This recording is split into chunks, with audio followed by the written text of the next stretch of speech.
Understand the sheer magnitude of what NASA accidentally confirmed last week, we must step away from modern telescopes and look back into the deep, guarded archives of human prophecy.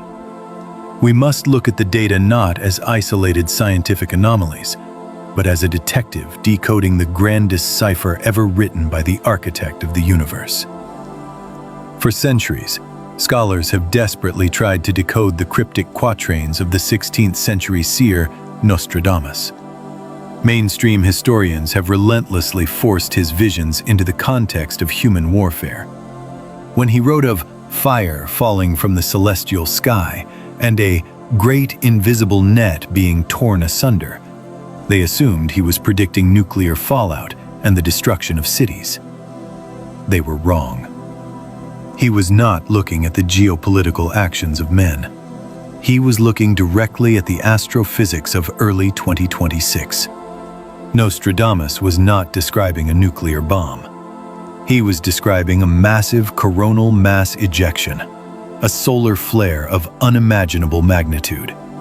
And the invisible net tearing asunder is not a human border. It is the Earth's magnetosphere. He foresaw the exact moment the planetary shield would fracture, allowing the cosmic fire to touch the physical realm. But the connection becomes undeniably biological and deeply personal when we cross-reference this with the medical clairvoyance of the sleeping prophet, Edgar Cayce. In the early 20th century, Cayce went into deep trance states and meticulously documented the coming Earth changes. He famously predicted the shifting of the Earth's magnetic poles. For decades, survivalists have obsessed over this, building bunkers and preparing for catastrophic geological upheaval. But they missed the esoteric mechanism hidden inside Cayce's words. Cayce understood the Hermetic principle: as above, so below. He stated that the Earth is a living, breathing entity, and its magnetic field is inextricably linked to the human nervous system. When Cayce spoke of the magnetic poles shifting, he was not just talking about the north and south poles of the globe. He was talking about the electromagnetic poles of the human body, the brain, and the heart.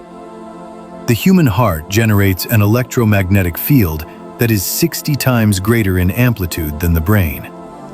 You are a walking, breathing magnet. You are tethered to the Earth's frequency.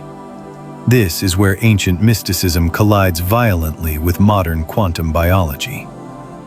Science recognizes the Earth's atmospheric electromagnetic frequency as the Schumann resonance, a measurable planetary heartbeat that typically rests at a baseline of 7.83 Hertz. Under the protection of a strong magnetosphere, this planetary heartbeat stays calm, and in turn, human brainwaves remain stabilized. We sleep normally. We process time linearly. We stay comfortably asleep within the three-dimensional illusion.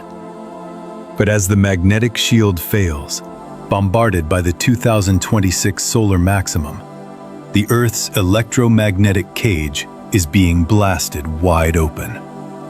The Schumann resonance is no longer resting. It is spiking into massive, erratic amplitudes, reaching frequencies of 40, 60, and even over 100 Hertz. Frequencies that correspond directly to human gamma brainwaves, the exact brainwave state associated with profound spiritual awakening, hyper-awareness, and sudden, intense leaps in consciousness. Through the lens of quantum entanglement, your nervous system has no choice but to entrain to the changing frequency of the planet. As the Earth's shield fractures, your biological shield fractures with it. The intense neurological symptoms you are feeling, the vertigo, the sudden heart palpitations, the overwhelming urge to completely change your life overnight, are the mechanical results of quantum biology. The solar radiation pouring through the cracks in the magnetosphere is acting as a massive tuning fork. It is vibrating your cellular structure at a speed that the old version of you simply cannot survive. The magnetosphere was never just protecting us from deadly cosmic radiation. From a spiritual perspective, the magnetic field has acted as a quarantine, a frequency barrier that kept humanity locked into a dense cycle of amnesia and limitation. It kept us separated from our multidimensional nature. As the shield drops, the quarantine lifts. The celestial fire Nostradamus saw is the cosmic data flooding back into the human genome. To truly understand